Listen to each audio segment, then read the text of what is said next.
এই যে জালসাতে যতগুলো মানুষ পরিশ্রম করেছে আর জালসাটাকে সাজিয়েছেন আর আপনারা সহযোগিতা করেছেন, তাহলে আমি আপনাকে একটা দৃষ্টান্ত স্বরূপ আর কয়েকটা কথা বলছি। আমি বলেছিলাম কি যে এই কোরআন মাজিদ মানুষকে ছোট লোক থেকে বড় লোক করে দিতে পারে, সম্মানী অসম্মানী থেকে সম্মানী জায়গাতে হাজির করে দিতে পারে। কেমন করে আপনাকে আমি বলি।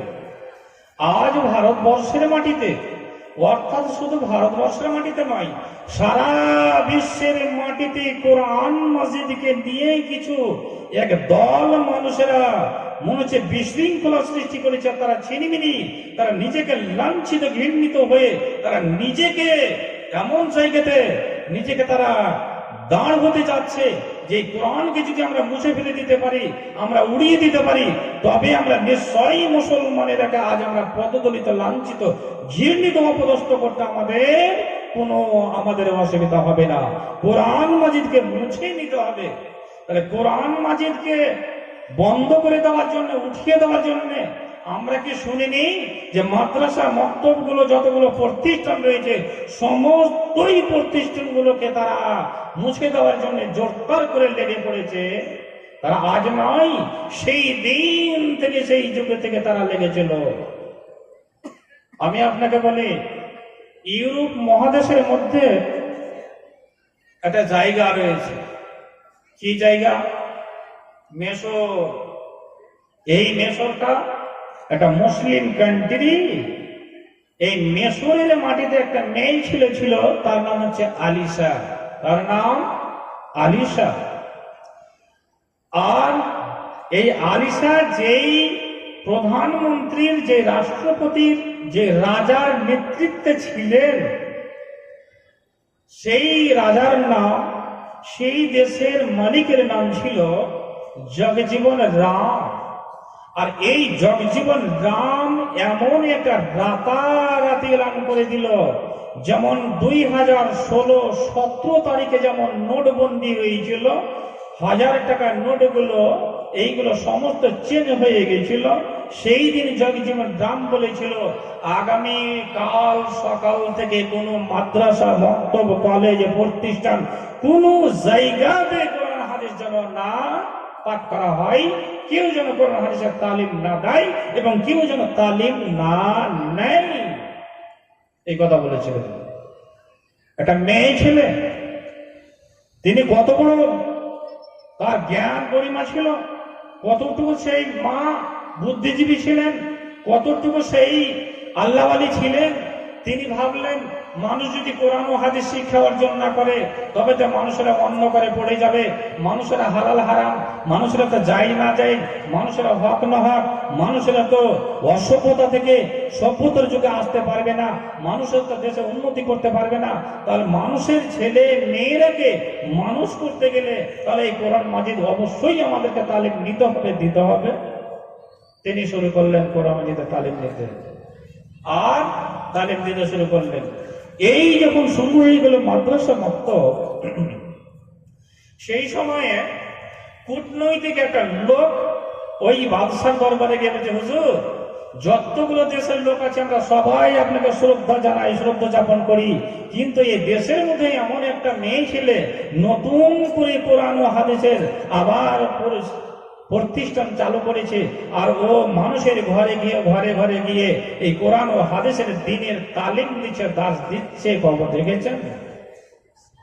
তাকে ডাকা হলো, ডেকে তাকে জিজ্ঞাসাবাদ করা হলো, আলিশা, তুমি একজন মেয়ে মানুষ, আমি এই দেশের মালিক, আমি রাজা বাদশাহ, আমি বলেছি কোনো জায়গাতে কোনো মাদ্রাসা মক্তব প্রতিষ্ঠান চলবে না, আর তুমি এই কোরআন ও হাদিসকে তুমি গোপন ভাবে তুমি পরিচালনা করছো, এই সাহস তুমি কোথায় পেয়েছো? কে তোমাকে বলেছে? তুমি বন্ধ করে দাও। তো বন্ধ যদি করে দিতে হয়, দেশে কতগুলো জিনিস আমরা বলি যে এতগুলো মুসলিম কান্ট্রির উপরে, দেশের উপরে ওই আমেরিকা সরকার, ব্রিটেন সরকার, ইহুদি খ্রিস্টানেরা এত অন্যায় অত্যাচার নির্যাতন চালিয়ে যাচ্ছে, হাজার হাজার শিশুকে, হাজার হাজার মায়ের পেটে যে সুসন্তান রয়েছে তাদেরকে মাটিতে ধূলিসাৎ করে দিচ্ছে। তরুণ নওজোয়ান যুবক ছেলে আছে, ভাই আছে, স্বামী আছে, বাবা আছে, আর তার সম্মুখীন তাদেরকে ধর্ষণ করা হচ্ছে। হাজার হাজার সকাল আর রাত ইনি টাইম তাদেরকে বম মেরে মেরে মেরে মেরে মাটিতে মিশিয়ে দেওয়া হচ্ছে। মুসলিম কান্ট্রি গুলোকে ঘুমাচ্ছে, বলে না এমন কথা? আমরা কি বলি না? তাহলে আমরা যাদের মধ্যে ঈমান আছে এই কথাগুলো আমরা আলোচনা করি, আর যাদের মধ্যে নেই তারা বলে ছাড়ো, যেখানে আছে সেখানে হতে দাও, নিজের জায়গাতে দেখো, নিজের পেট পিন্দন দেখো। ভাইজান, তো আলিশাকে বলা হলো, আলিশা তখন বলেছিলেন, বাদশাহ সাহেব আপনি যে এলান করেছেন যে কোন জায়গাতে মাদ্রাসা, মাক্তবা, কোন প্রতিষ্ঠান কোরআন হাদিসের চলবে না, আপনি শুনেন আল্লাহ বলেছেন কুল নুন ওয়াল কালামি ওয়া মা ইয়াসতুরুন মা আনতা বিনিমাতি রাব্বিকা বিমাজনুন। গো জগে জীবন, আল্লাহ এই পৃথিবীকে যেদিন সাজিয়েছেন, যতগুলো মানুষকে, যতগুলো মাখলুককে, এ গাছ গাছালাকে, জমিন আসমানকে সৃষ্টি করেছেন, এ বাদশা মশাই আপনি ভালো করে শুনে নেন। সর্বপ্রথমে আল্লাহ সর্বপ্রথমে এই কলমকে আল্লাহ সৃষ্টি করেছেন।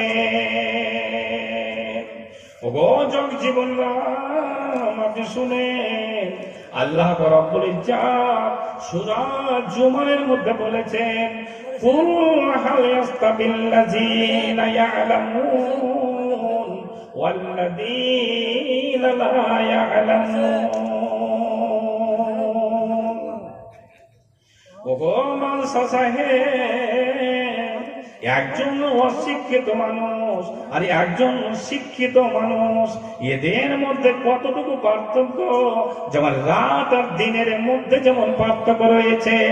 রাত এমন একটা ঘুটঘুটে অন্ধকার, মানুষকে ভয় লাগে, মানুষের অন্ধকারে পড়ে গেলে মানুষের চলাফেরা, আদান প্রদান সব কিছু মানুষকে ভয় লাগে।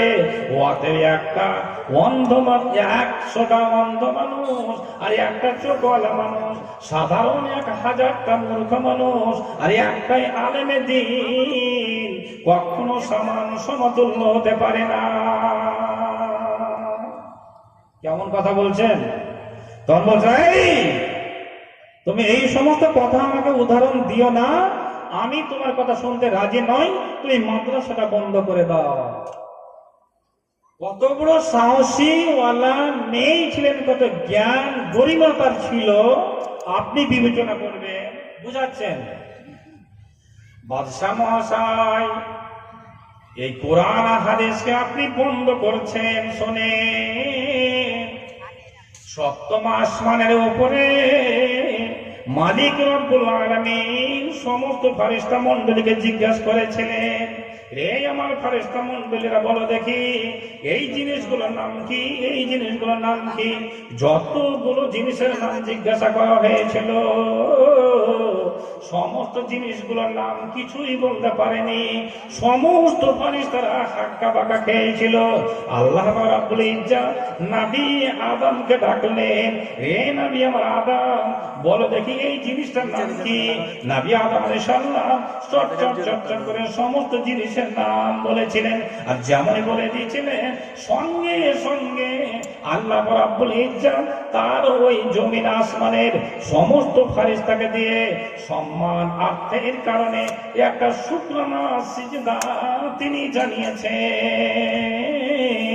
ওকে জগ জীবন নাম ওই ফারিস্তাকে, ওই নবী আদম আলাইহিস সালামকে ইজ্জতের কারণে, সম্মান আর্থের কারণে বড় মনে করে একটা শুকরানা সিজদা সপ্তম আসমানের উপর হয়েছিল। হে জগ জীবন রাম, আপনি শুনে রাখেন, ভালো করে আপনি শুনেন, মানুষকে এই কোরআন মাঝে এমন একটা রাস্তা, এমন একটা পথ দেখাতে পারে, মানুষকে এমন জায়গাতে টেনে নিয়ে যেতে পারে, একইভাবে বেঈমানি, শয়তানি, রাহাজানি, ব্যভিচারী, অন্যায়, অশ্লীলতা থেকে, ছোট লোক থেকে, ছোট লোক থেকে, ছোট জাত থেকে মানুষকে টেনে, মানুষকে একেবারে ইজ্জতের কুরসিতে বসিয়ে দিতে পারে। আরেকটা আপনাকে কথা বলুন, এই লোকটাকে আমরা সবাই চিনি, যার হাতের বলে, যার জীবনের কারণে, যার চোখের দৃষ্টির কারণে, যার ব্রেনের কারণে, যার জ্ঞানের কারণে, যার বাহুবলের কারণে সারা বিশ্বটা যার পায়ের তলে ঝুঁকছিল। বিশ্ব ঝুঁকছিল না, বিশ্বের সমস্ত মানুষেরা আকৃষ্ট হয়েছিল যেই লোকটার কারণে। সেই লোকটা বলছে, আমি আল্লাহ আমাকে এমন শক্তি দিয়েছে, এমন আমাকে জ্ঞান, বিবেক, বিবেচনা দিয়েছে, কিন্তু আমি মানুষকে যে এমন ফিরে বেমে আনতে পেরেছি, কিন্তু আমার আত্মা শান্তি পাচ্ছে না, কি করে পাবো? তার চাচাতো ভাই বলেছিল, রে মাইকেল জনসন, শোনো, যদি তোমার আত্মাকে শান্তি দিতে চাও, যদি তুমি তৃপ্তি নিতে চাও, তাহলে তুমি এই কোরআন মাজিদ পড়ো। আর এই কোরআন মাজিদ যদি পড়তে পারো, কোরআন মাজিদকে বুঝে সুঝে যদি তুমি অর্জন করতে পারো, তাহলে নিশ্চয়ই তোমার মনের মধ্যে শান্তি আসবে। আর কোরআন ছাড়া মানুষকে কখনো শান্তি দিতে পারে না, কখনো শান্তি পাবে না।